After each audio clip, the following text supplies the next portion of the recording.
Issues coming up. We have some meetings scheduled this week and into the next year that we have to come up with contracts and CBAs. Some of them are going to be pandemic related. They're going to want certain things. We're going to have to negotiate at a higher level.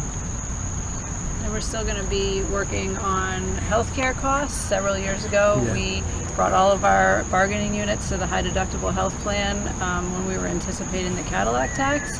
And we saved a lot of money for the town and actually the employees as well. That's absolutely, yeah. Ted's the money guy. Yeah. Well, we've got a new budget, and so far it looks like we're going to be okay, but we're facing a lot of inflationary pressures, so we're going to have to be very careful. We have never had to go back to the Board of Finance for extra money, and we're sure as we can that we're not going to do that this year. We've got to be careful. Yeah. Did we, last cycle with the COVID, all the kind of sudden COVID expenses, did you guys have to go back to the Board of Finance for additional funds? No, we were managed? Well, we were able to do two things. We were able to cut costs in a lot of areas because we didn't have the kids in the school 5 days a week. Okay. So, and we were able to access some federal and state grants that helped offset these costs. There's some long-term financial planning that needs to be considered as well. I mean, our enrollment numbers have been strong, but if you look at demographics, things may start to slide. And while our cost per student has been much lower than our neighbors, a lot of that's fixed cost, right? And as the enrollment slides, we're going to need to consider how we're going to be able to keep that budget managed for years going forward. We get our final enrollment numbers in October, right? Right. And then we'll know, because we don't always know how many kindergartners are enrolling until the last minute of school start. So we'll have a solid knowledge of what those numbers look like in October. Absolutely. And with the current climate, with the pandemic behind, well, we're kind of getting out of the pandemic. The numbers could be astronomical this year because of people holding their children back. So we really don't have a good grasp yet. It's another challenge we have to discuss in our upcoming meetings, but that's something we really got to look at closely. It just does reinforce that it's not the right time to take a hard right turn. Right. There's a lot of things facing the education of our children that are very pressing right now, and we need to balance all of the issues that sit in front of us. Yeah. When you look at, you're talking about the student trends, I was looking at a chart recently, and over the past 20 years, it's a bar chart that has shown it just going this way. I actually started looking at it in the past 5 years. We've lost across the 12-year system almost 500 students, or maybe even a little over 500. And that's just in the past 5 years. So will that trend remain? That's speculative at this point. Well, I think that enrollment, as Joe pointed out, enrollment in the kindergarten this year will be very substantially higher than last year, so that our total enrollment numbers this particular year are going to look reasonably good. We've also had an excellent trend at the high school. The new high school, the inclusion of the International Baccalaureate program and all of the AP programs that we offer at the high school has resulted in several students transferring into the high school, having gone to middle school at, either in a private school or in another district. So our high school is really doing well for us. But we'll have to see, as you say, the demographic trends for the state of Connecticut and for the town are not favorable. And so we have to be careful here because there are fixed costs, and we'll have to see how we can balance the load, so to speak. Better manage that. Yeah. What about bonding issues? Are there any, substantial bonding projects being talked about in its early stages? Any major school? No. We've spent a lot of money in the last 5 years on sort of catch-up maintenance. We've spent millions and millions on the schools, and they're in very good shape at the moment. So if you look at the bond service, both the interest and the principal payments we have to pay, they're trending down going into the future, because we've reached with the completion of the high school and all the work that we've done at the other schools. We've got a downward trend in the bonds going forward. We've done a good job of not deferring maintenance. No. We did a 10-year plan with outside consultants of everything that we were going to need to do, and then we stuck to the plan. And how you get along? So I've been on the board for 8 years. I would say I have a very good relationship with all of my colleagues, especially with Dr. Balistraci as the chair for the last year.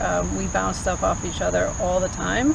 I feel like every conversation we've had has been extremely respectful of each other. We don't always agree, but we don't get into, childish arguments or name calling or any of the things that you see on some of the other boards on television.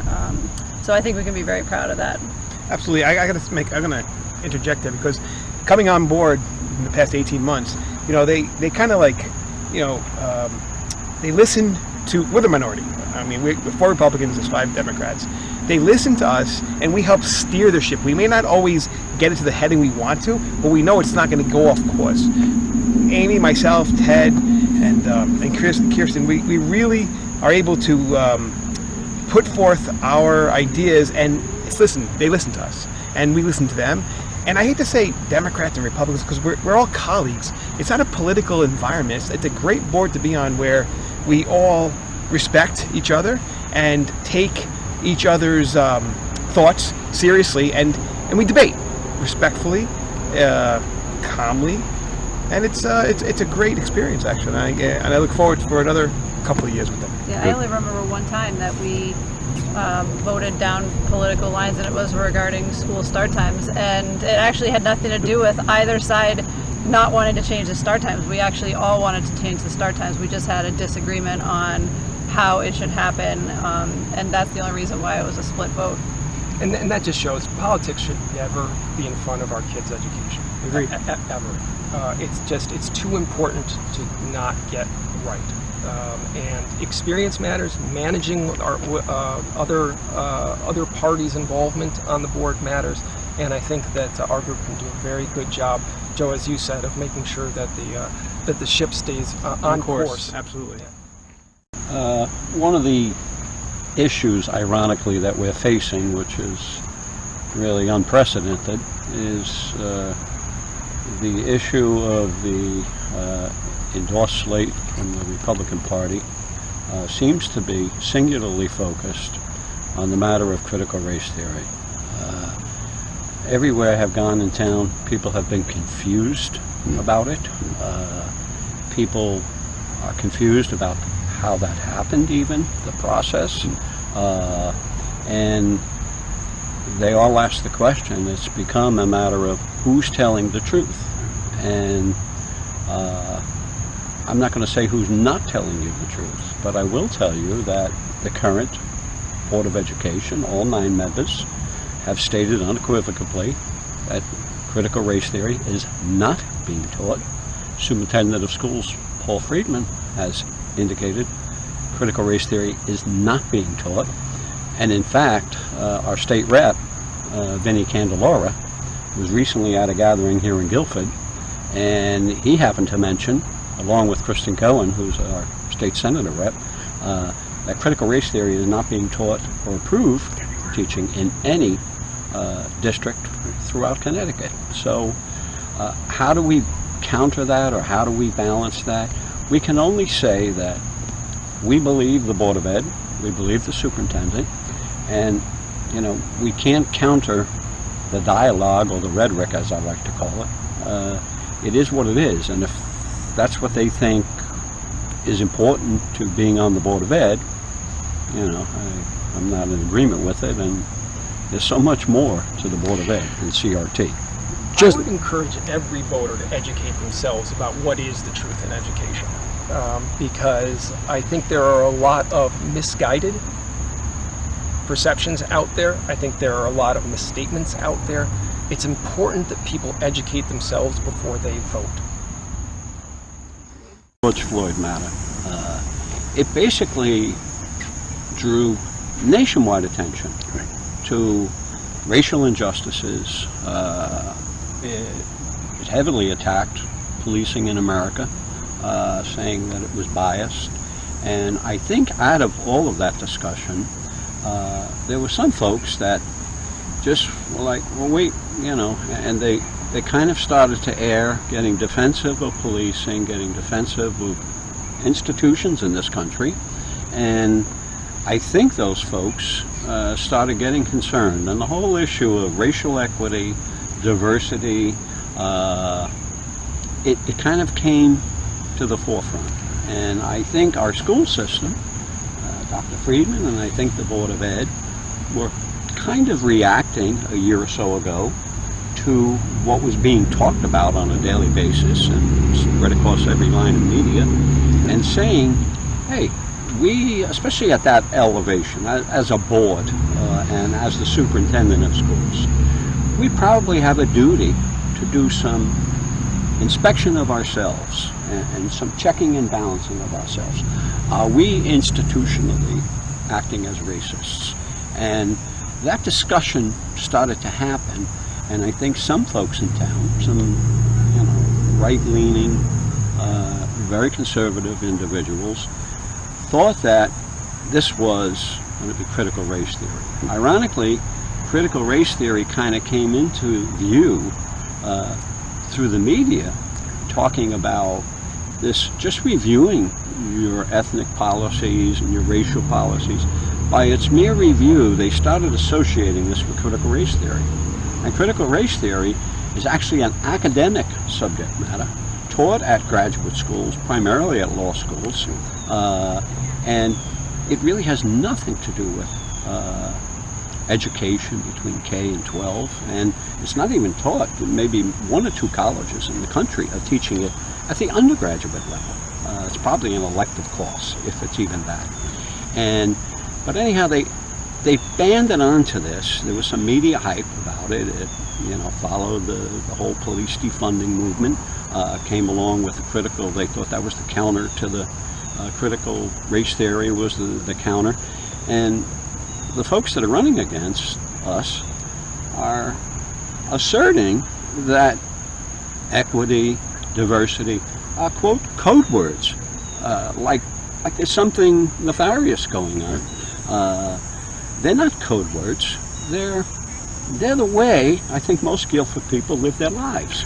I think that we were so wrapped up in the pandemic a year and several months ago, and trying to keep kids in school and masks and distance learning and how everyone was going to do all that. It may have seemed like it all came out sort of quickly and out of nowhere, and I think it sort of started with the discussion around the mascot, but actually I can say that the mascot topic is something that's come up several times prior, in the last several years before the pandemic. We've had conversations about it as a board, so that was not a new thing. And I think also some of the things that were added into the budget this year, the equity liaison for the high school and also the residency program, are things that maybe, added to these concerns that some people may have had in the direction that we were taking, but they're really good things. And obviously every time we bring something new into the school system, we're going to evaluate whether it's effective and worth the money and those sorts of things. So this is something we're going to try and see how it goes. It's funny. You ask 5 different people what critical race theory is, you'll probably get 5 different answers. Right? Maybe 10. Maybe 10. You're absolutely right. And it does go to the point that people should educate themselves before they actually vote this year. I do want to say that this idea of critical race theory in schools, this is not unique to Guilford. As a matter of fact, it's sort of a national campaign that seems to be going on that is trying to infiltrate Guilford, not necessarily looking at what's occurring within Guilford and saying, oh my heavens, we have an issue here. Well, this is something that's at the national level, and it's forcing down into Guilford. And unfortunately, it doesn't fit. Exactly. And to me, it seems that people say, well, we don't believe the superintendent, and we don't believe the Board of Education about critical race theory. Okay, who do they believe? Well, I think they believe the teachers, and I think they believe the principals. And if you are worried that critical race theory is being taught in your school, you should ask your principal, you should ask your student's teacher, is this in fact going on? And I think you'll get a very emphatic answer that it is not going on, and a lot of them will tell you that they're insulted, that it's being implied that they are indoctrinating children when this is the farthest thing from what they're trying to do. And on the back of that, The book, if I read the book. You- You have a good answer about the book. But I think Dr. Freeman with that yeah, book. before we leave this topic about this hot button about a book that was sent out, is a book sent out every year? Yes, it's Yes. sometimes, I got one this often summer. more than one. There. I got one this summer. Yeah, there you go. So there's nothing particularly unique about taxpayers' money being spent to send a book to teachers for discussion to prepare them for the No. curriculum for the year. No, Right. it- Thank you. Professional development Right. Yeah. Okay. every year. All right. Absolutely. I'm sorry, just point of clarification that'll probably get edited out. I don't believe that how to be an race, that was not part of professional development this year. No, it was No, not. it was not. Yeah. Okay. It was more to sensitize the teachers to the mood that was being Right, created that's right, in the that's right. country as a result of the George Floyd Right. incident.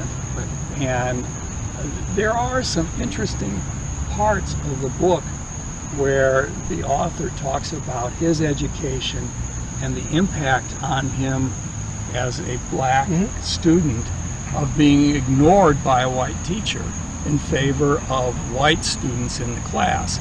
And that was very well done actually in the book, and I think would make teachers kind of more sensitized to having to be careful in this area. But the other ideas in this book are good examples of what happens when people who are very liberal just let their ideas go to the very fringe, and the idea that he equates capitalism and racism as the same thing is completely unproven in the book, and is in fact unprovable because it's not true. But he just says it and then assumes that everybody believes him. But I don't think anybody who teaches in the Guilford Public Schools would be foolish enough to fall for an argument of that sort.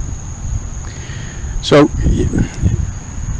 you're fighting tooth and nail, raising money, knocking on doors, sending out stuff. You're campaigning to fight your way into the hardest working volunteer job in town. Yeah, Yeah. I Tell was me looking at why. it the other day. unpaid volunteer. Oh, unpaid. That's Well, my reasoning is, to be more of a civil servant to the community and to be the watchdog, be the proper watchdog that I know I can be regarding our children, our schools, our administration, and my neighbors, friends, and family. I want to make sure that Guilford stays on the right course. I want to steer the ship the right way to keep it, one of the best towns to live in, because I personally think it's the best town to live in personally. And keep our values close to the town values, not national values, town values. It's really important. Having too much outside influence can really pull towns apart. As you can see, it's beginning to start or creep its head into our town, which we don't want that and we don't need that. And we just have to, make sure we are staying the course. Thank you. Amy, Vice Chair, after 8 years. 8 years. It is not 2 meetings a month. I got bamboozled. It is not. It is a lot of time. We do laugh, but it is a lot of time away from your family, and we all have paying jobs that are sometimes easier than this volunteer job.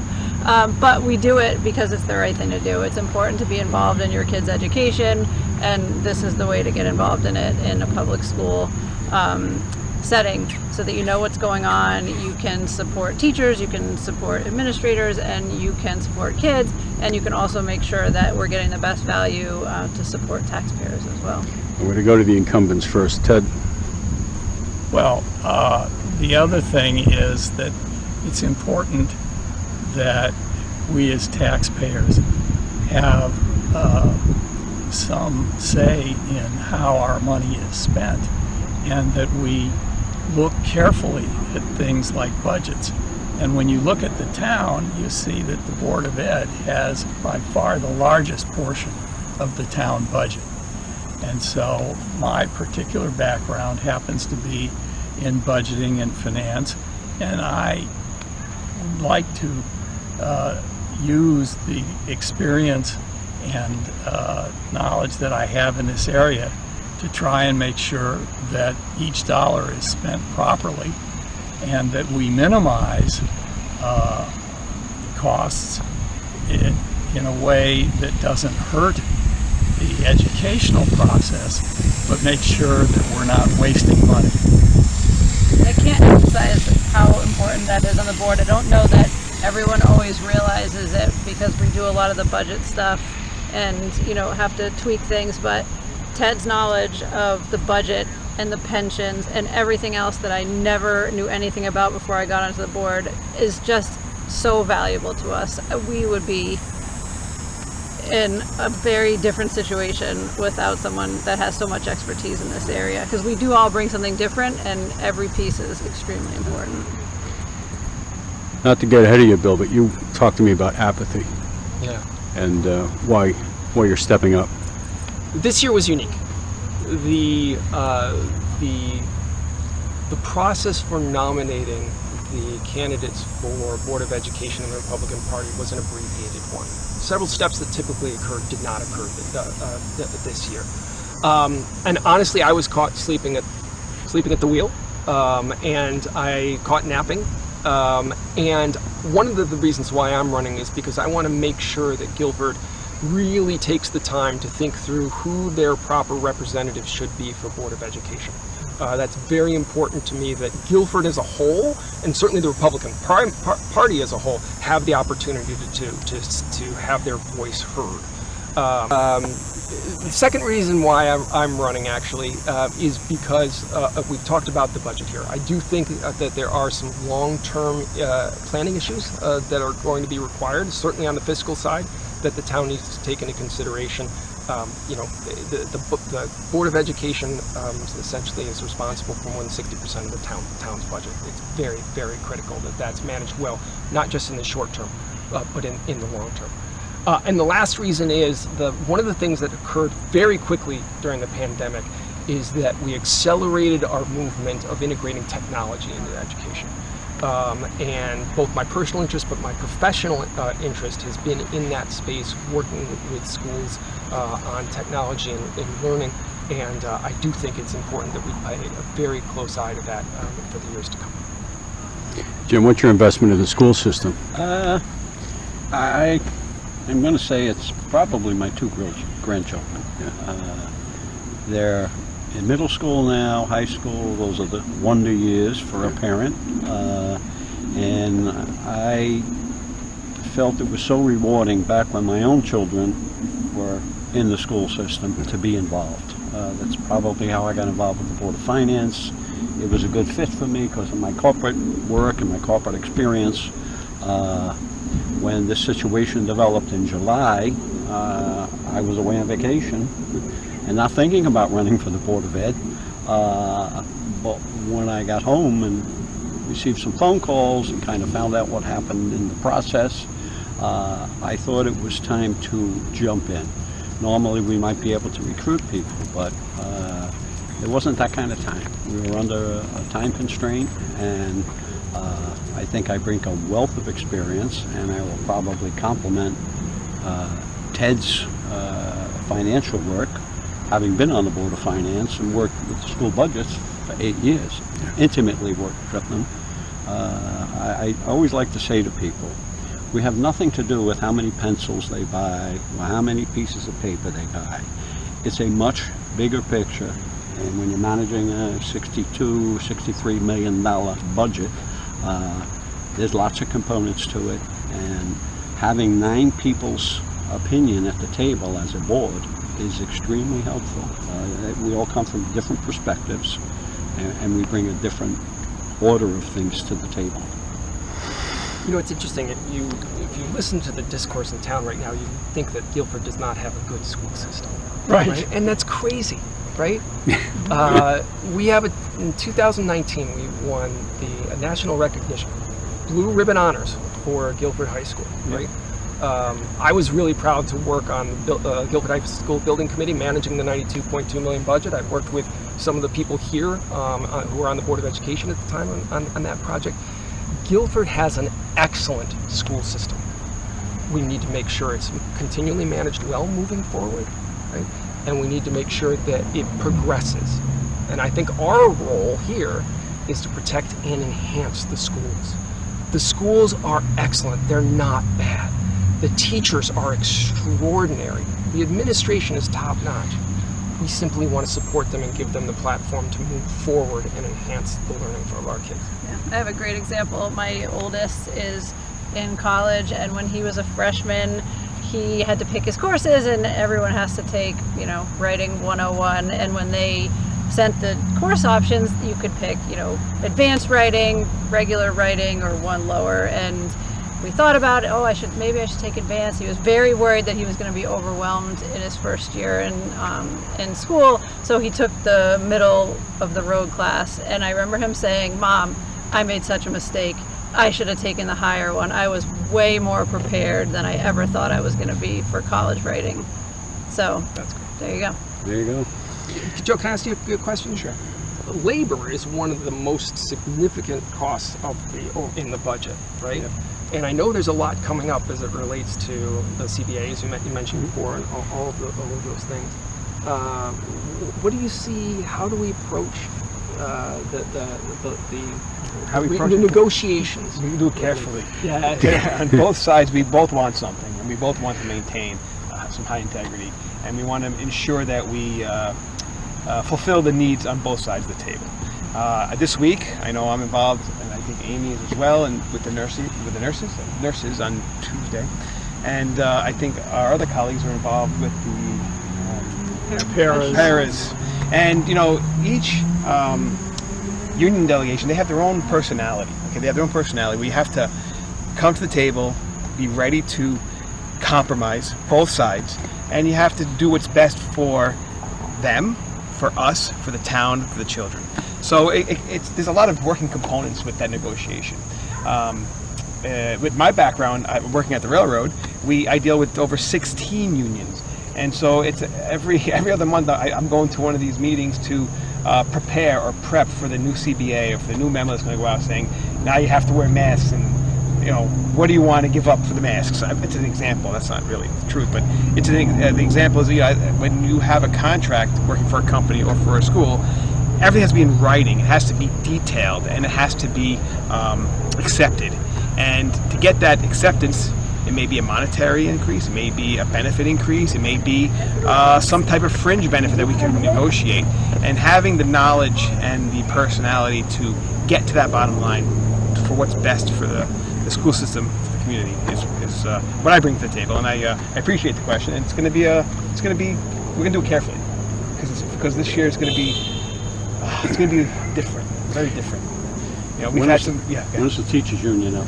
Next year, I think. Will they get started again already next year? Yeah, I think next year we start. We tried very hard to stagger a lot of our contracts, so we weren't negotiating every contract at the same time. Yeah. We did that maybe 3-4 years, maybe even more than that, maybe in our first term, that we worked hard to get contracts off of them the out. exact same negotiating cycle, which was appreciated. So we've lightly covered this, and people would guess by now, but you said the word nurse. I want you to tell us what you do for a living. I'm a nurse. There you go.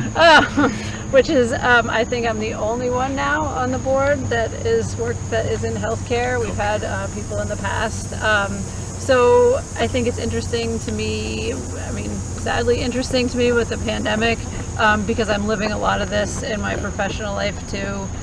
Mandatory vaccinations, masks all day long, people being shuffled around where they're not comfortable, nurses going to the hospital that hadn't been there in 10 years, and people being moved all over the place and being flexible. And I think that that's what our teachers and staff have had to do as well. They've had to work from home, learn how to be a Zoom expert, communicate with kids and worry about them all at the same time. So I think that as unfortunate as it is because of the pandemic, it does cross over into a lot of my professional life. And I hope that we can Add value. Yeah. Bill, you have your own business. Tell us a little bit about it. Sure. My business specializes in digital communications, specifically how users interact with technology, digital. One of our core areas of expertise is education. We've had more than a dozen high schools and colleges on our client list. And it is always amazing, not surprising to me, but amazing how quickly we've been able to adapt to the benefits that technology can provide in education. Great. I know you're retired, Ted. Your background in? I spent 30 plus years on Wall Street as a investment banker, and I worked in the United States and in a fair amount of international work. I've seen several cases where countries have tried socialism, they have tried following Marxism. In every case, this has led to financial disaster. And Venezuela and Cuba are two current and fairly close by examples. And so I find it very surprising that people would say that we would be trying to teach Marxism in the schools. This is a failed ideology that you can study it as an academic thing of interest, just as you study the idea that the earth is flat, but as a doctrine, it's dead. I worked for a international property and casualty insurer. My career led me down a road of working on many arson and fraud cases, and I became qualified pretty much all over the nation as a qualified expert, federal courts, state courts, on both the topics of insurance fraud and arson. And I managed a large staff that did a lot of the same kind of work. So I had an administrative position doing that, which required budgeting and that sort of thing. But I do miss being in the trenches. I'm Amy Sullivan, the Vice Chair of the Guilford Board of Education, and I am running for my third term for the Republican Party. I'm Bill Mulligan. I'm running as a candidate for the Board of Education with the Republican Party.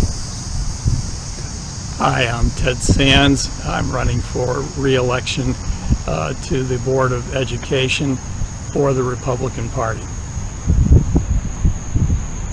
Hi, I'm Jim O'Keefe. I'm running for election to the Board of Education as a member of the Republican Party. I gotta redo mine. Hi, I'm Joe Galino. I'm running for re-election for the Board of Ed as a member of the Republican Party.